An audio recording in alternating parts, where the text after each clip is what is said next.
Yes, brothers and sisters, so we are finally back again for what? Another reaction on this Brbptv. Be real, be positive. Welcome to each and every one of you guys. We're going to be talking about the election of the president right there.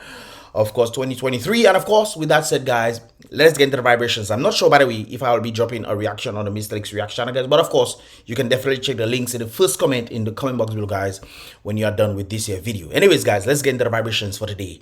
Having said this, I now ask the clerk to bring the ballot papers to you and to show you that the jar is empty, and then we start the actual voting process. For the president.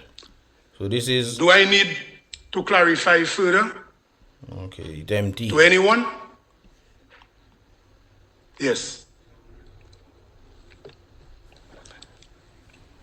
So Sean Douglas is about to give his views on the nomination. Before you go into the point of order, remember the standing order says specifically that we must deal with the election of president as the first matter after the 14 days has elapsed. So your point of order have to be very relevant and precise. It is relevant, Mr. Speaker.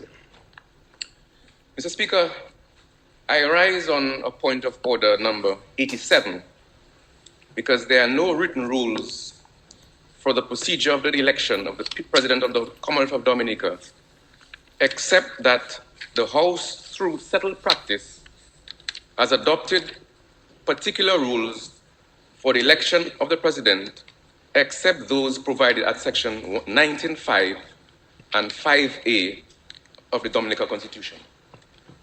However, it is clear that a nominee or candidate for the President must meet the qualification requirements enshrined in the Dominica Constitution at Section 20, that the nominee or candidate should not be disqualified pursuant to Section 21 of Dominica's Constitution.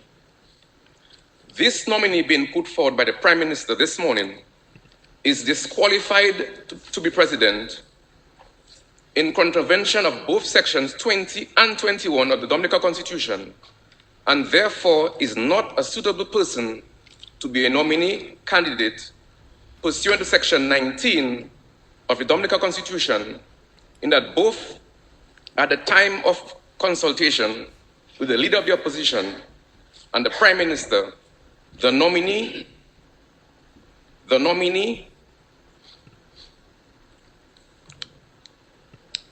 was a civil servant, and to this day still is a civil servant in the government service.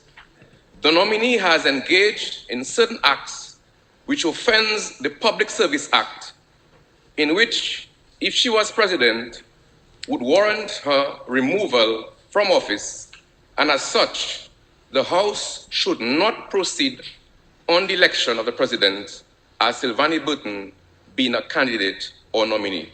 Mr. Speaker, I await your ruling on this matter. So what he's saying there makes sense, because apparently Sylvanie, whatever is her name, apparently was or is employed under government. And of course we all know, she's, leaning on a particular side. So obviously they would definitely want her to be a part of their thing, to of course most likely do their bidding, not necessarily Dominica's bidding. And that is one of the things that I find very difficult to understand, because if you have a president coming in, the president needs to be forever mutual. This is one of the reasons why the Mr. Speaker of the House should also be forever mutual. And it seems like he's leaning as well. And then we have the president again, who has been on Skerrit's them side, doing things for him and for the organization, whatever it is, on their side.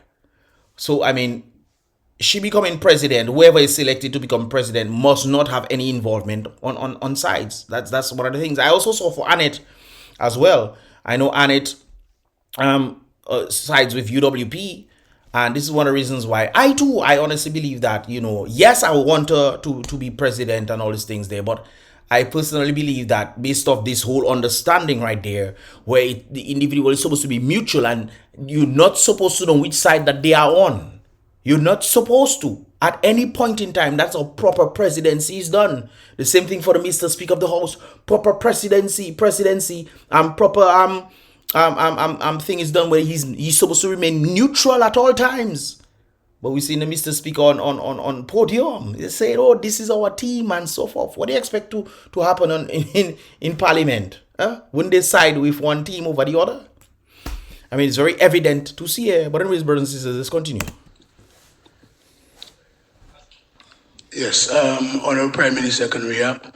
But Honorable Prime Minister, before you proceed, I would like to just apologize to the House because we started late. But we had a constitutional matter to deal with in terms of qualification.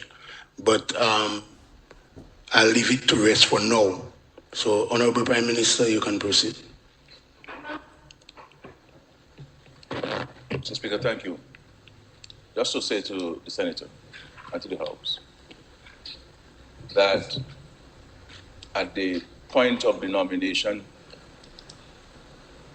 formal constitutional requirement nomination to the Speaker of the House, as provided for in the Constitution, that Mrs. Sylvania Burton was no longer an employee of the state or anywhere else in Nominee.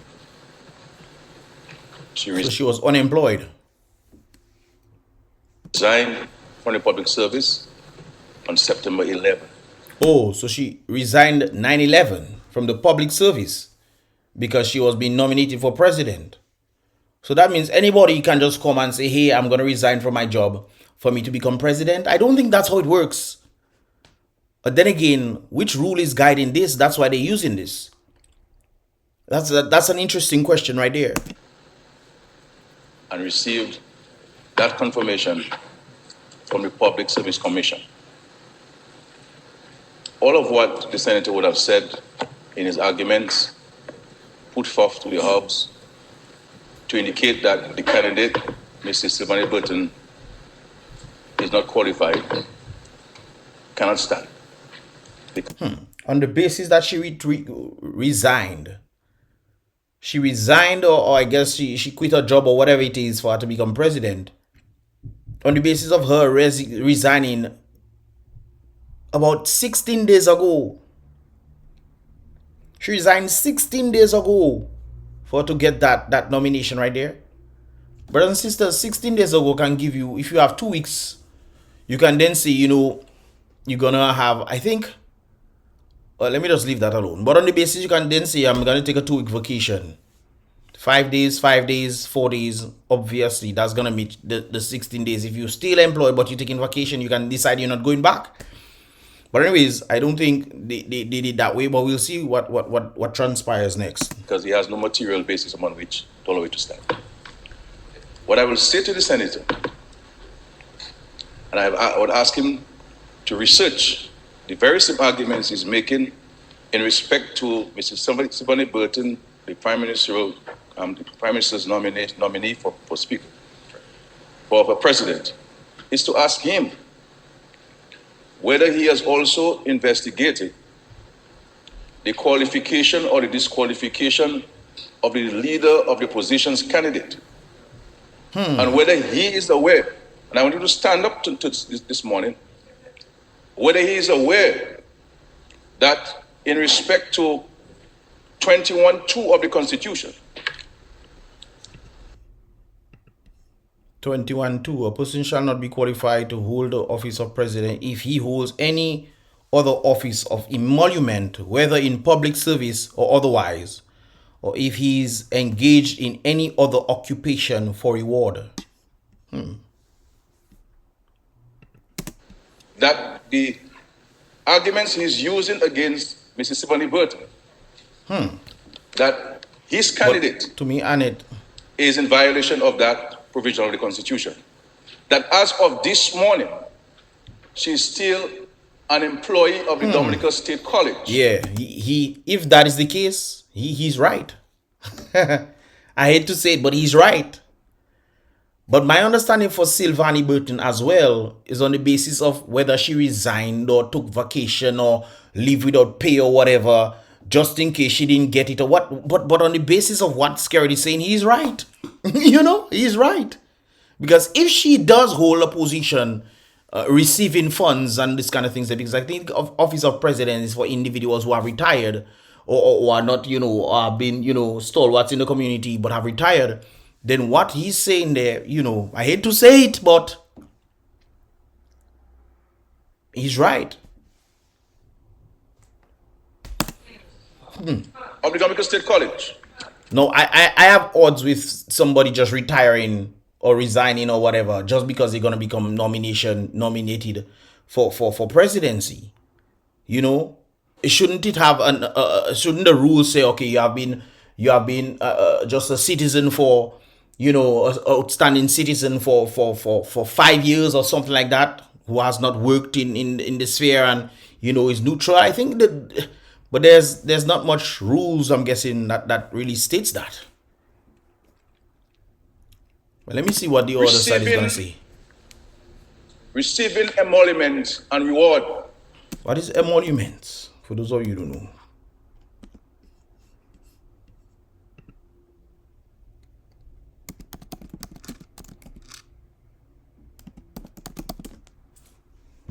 A salary, a fee, or profit from employment or office.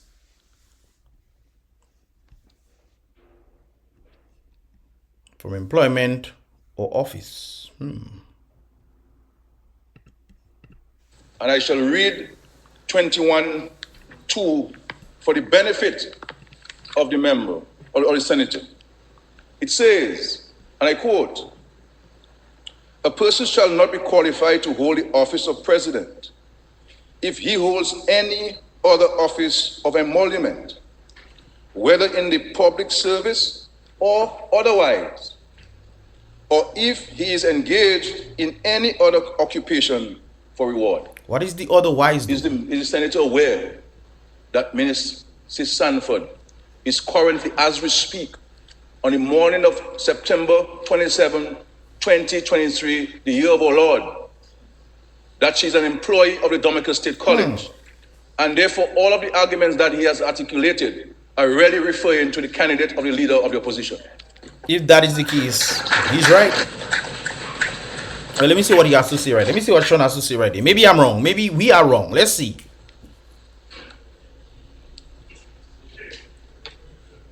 Yeah, you may rise. And Senator, the Prime Minister, the Honorable Prime Minister, specifically asked you a question. But how yourself talking and the man don't say nothing yet now yourself? How you talking and the man don't say nothing? I don't want us to go in a long debate on the matter. He asked you specifically, are you aware in regards to Mrs. Sanford and her situation? Mr. Speaker, I want to first of all address the first part of the Prime Minister's response this morning. He said that Mrs. Sylvani Burton resigned as of September 11th, 2023, and I stand corrected, but even if you've resigned, does it mean that, let me just backtrack a bit. In 2000, No, I'm not going to allow this long story about 2000. Speaker, The man talking. Yeah, but we don't want a historical lecture this morning. It's not a lecture. Okay. It's relevant. Well, It's proceed. relevant. Proceed. In 2000, Mr. Speaker, Anthony Laron was the Attorney General of the state. He's a public servant serving as Attorney General, very much like Mr. Peter, Levi Peter.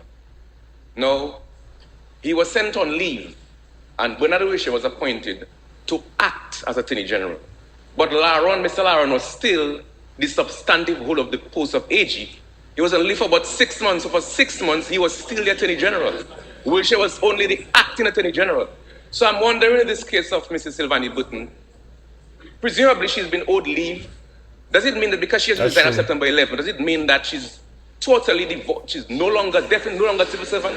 But on the basis of what you're saying there, although I agree with some what he's saying there, brothers and sisters, but still what he has is just speculation. He doesn't really have the actual facts to say, okay, this is why she should not be nominated. To say, okay, based off this, that is what happened. It seems like the other team did more research on them, not discounting them. But I think they knew that these kind of questions would have been asked, and as a result, she resigned. She's no longer in it. But I think the problem here is there's no stipulation saying, okay, you have to be unemployed or not working for any, getting any emoluments in terms of public or private or otherwise, on the basis of having, say, 6 months, a year, 5 years, 2 years. There's no stipulation in that regard. I think that needs to be rectified. Because then what if she resigned on the 26th or on the 23rd, 4 days prior to her becoming president? You get my drift? But anyways, let's continue. Because she won't leave, all those issues need to be addressed. All right. Yes. It need to be addressed, I agree. Honorable Prime Minister, you can respond. But you didn't answer his question. Yeah, take your seat, please, and then you'll respond. I have asked the senator specific questions. Yes. And he's refusing to answer the questions. Yeah. You come to the House ostensibly with integrity and honesty. And what you put forward before was based on your research. I have corrected the facts for you. But I've also posed to you some specific questions in respect to the person who you will be voting for this morning. He has a point there. Come on. He has a point there on that. I mean, come on. But anyways. And whether you are aware that as of today, this morning, up until today, this morning, that your candidate is an employee of the Dominican State College. I didn't know she was working at the Dominican State College. I really did not know that. But anyways. Receiving emoluments from the State College, and that you would want to vote her as president today.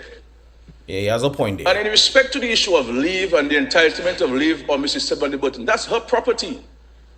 She has worked for it, and if the state and the treasury owes her, that is not a purpose for disqualification. Of course it is, because she's still receiving emoluments.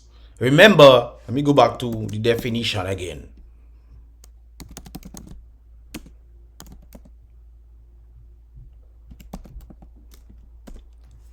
Emolument is a salary, fee, or profit from employment or office. If she still has to receive monies as a result of her employment, that disqualifies her.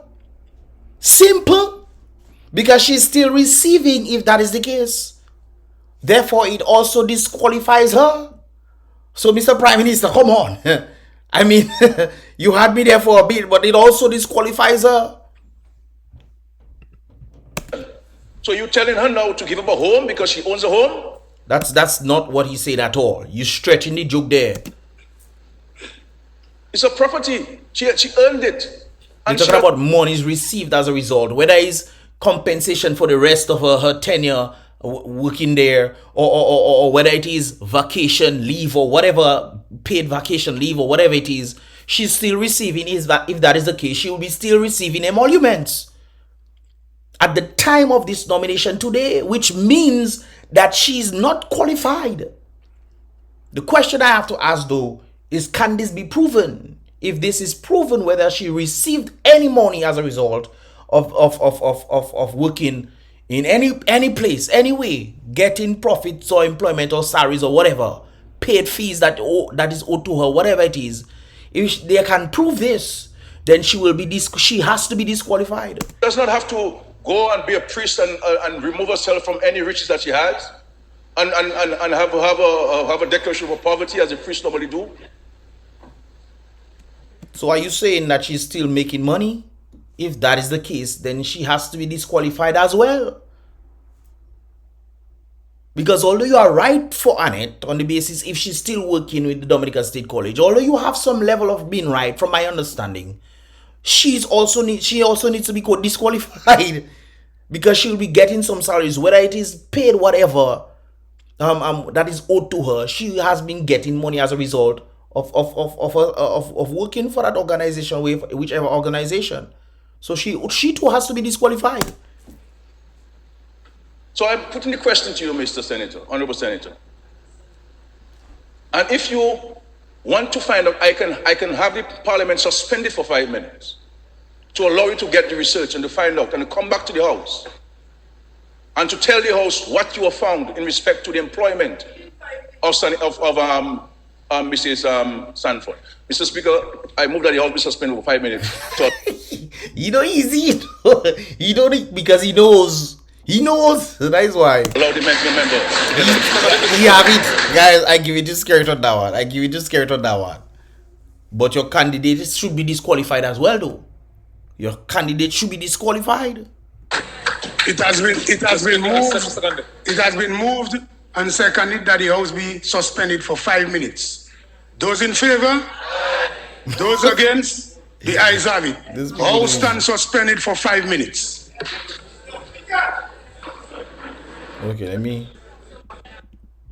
Okay, let's scroll through.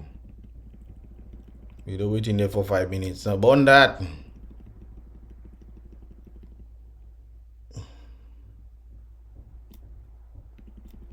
The joke is that. Okay, I guess it's starting back.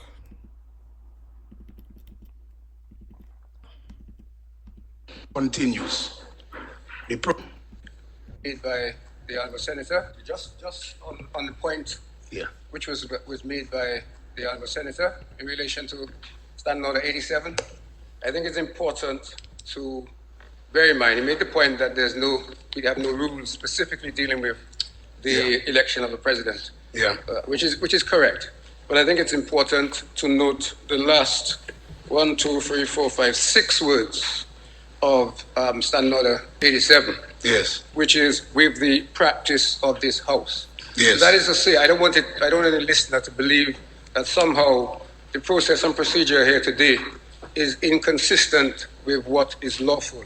In other words, the practice of this House. Yes, that's correct. We have had a practice since our independence. So we follow the practice, and the practice becomes law in the absence of a specific procedure. Before we proceed, I would like... Yes. Mr. Speaker, yes. I said in my comments that Mrs. Burton resigned. She actually retired from the public service. Okay, that's on the record. Okay, great. I would like two people, before we proceed, to take the floor. One, Senator Douglas, to respond, if you wish to. And I think it is courtesy and respect for the opposition leader to respond to the question. I think this question is even better placed at the opposition leader. But as the Honorable Prime Minister has already asked Senator Douglas, I would ask him to respond, but I would like a formal response from the opposition leader before I proceed on this matter. Please, Senator Douglas first. 30 seconds. Yeah, Mr. Speaker, the Prime Minister wants me to go on this fishing expedition with him, which I'm not going to do that. My central point... It was try to respond. So if you think he's going on whatever you said there, let's take your seat and let's move to the opposition leader, which is substantive mover of the nominee. Okay. So yes, please, opposition leader. You should have just said, because the rules are there. The rules are there. Thank you, Mr. Speaker. Yes. Mr. Speaker, I do not want to make any decisions that my group and I, my team and I, did not have a deliberation on it. We came here this morning and we decided that we'd follow through according to the House, the Parliament. And for that reason, I won't say anything without my group and I decide on anything. So in that regard, we will proceed to any matter the House. So opposition leader, so you are requesting that we proceed on the matter? Proceed, Mr. Speaker. Okay. I'm guided by the Honorable Leader of Opposition that we proceed on the matter dealing with the President. Don't get me wrong, guys. I think Annette Sanford would have been a wonderful president. I think she would have been a phenomenal one. But what the Prime Minister says has weight. It has weight because if she's still employed at the Dominican State College, that pretty much rules her out. You know, you don't become president and say, oh, I just jumped from one thing to the next. My problem here is the other candidate also receiving emoluments from her job. That is also, she needs to be disqualified as well. As a matter of fact, yes. Mr. Speaker, with your permission, that's on the point of clarification from the member of the opposition leader. So the issue of qualification is only relevant for that side of the house? Yeah, they will always bring that up. I mean, it's very evident to see that thing, because up to now the question is not answered. You know, is she an employee of the Dominican State College? You know. So if you're pushing forward, he makes sense. I hate to say it, you know, but what he's saying there is also, it makes sense too, because you're making a statement on the qualification of a candidate. And that same thing has to be applied to your candidate as well. And if on the basis it's very clear, then your candidate can be ruled out. But the questionnaire is on the basis of their candidate, because they are holding his candidate accountable, but they're not holding the candidate accountable on the basis, even if she resigned, that she would receive emoluments. And if she's still receiving emoluments as a result of resignation, you know, I resign, but you have to pay me for the rest of my time, or whatever it is. On that basis, she will still be receiving funds. And the qualification requirement, as stipulated in the parent law of the land, the Constitution, is not being observed. It's not relevant for that side. I have to agree with him. For our side. That's what we're saying to the public. So, but from our... But you guys pretending as if a candidate has boy, I should become a senator. As a song. Don't do it. Let them do it. Okay, we get the point. Let's move on. Speak now. But how the function and leader take I will say the suggestion by the opposition leader to proceed on the matter. But let me just say one thing before I proceed. And I said that this morning we were a little... Because if that is the case and they are able to rule her out and it rule out, then she automatically becomes the president. But still, if she's receiving funds as of today from her employment,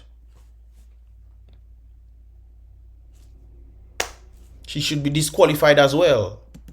Because we were dealing with some matter. Dealing with the same I was dealing with Senator Sanford. But let me just give you my take. First, I would say the jurisdiction in regards to qualification has to be at the High Court, the Court of Appeal. That's one. So, that matter, the House is not going to deal with this issue of qualification. So they're leaving her in. We're going to proceed to the voting for the president. Now, however... If Annie becomes president, they can appeal it. As a result of this, you know. When the information was brought to me in regards to Senator Sanford, that she may have not been, have not resigned. Yeah, Mrs. Sanford. I went to section 21. Yes, and it says a person shall not be qualified to be elected as president. That is 21 subsection 1A. He has already held the office of president for both terms. In regards to the two candidates, they have not held office for both terms. B, he disqualified to be elected or appointed as the representative or senator by virtue of section 1A, B, C, D, E, or F of section 32 of this constitution, or by virtue of any law enacted in pursuant of subsection 2, 3, or 5 of that section, in terms of elected. So, I think, for the purposes of our session here, I don't think any one of the candidates or the nominees would, yes, yeah, yes, yes, yes. Yes. I would respectfully advise that the speaker proceed as he indicated. As we indicated. To deal with the matter. Okay. The speaker has already said that the Court of Appeal Yes, we'll deliver. Okay. What it determined, and I would advise that the Speaker... Okay, I accept the suggestion and let's proceed. So, as I said earlier, that the clerk will now show you that the container is empty. I have to clarify that we just put the X. Yes. So they're giving the people out. But she would have always win anyways, because I mean the majority is on the other side. So we're going through this thing fast as possible.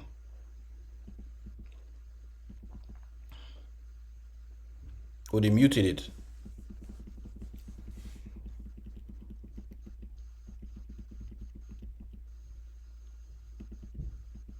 The result. Yes, I've received the results from the clerk. Guys, for this one, I cannot make noise with this one, huh?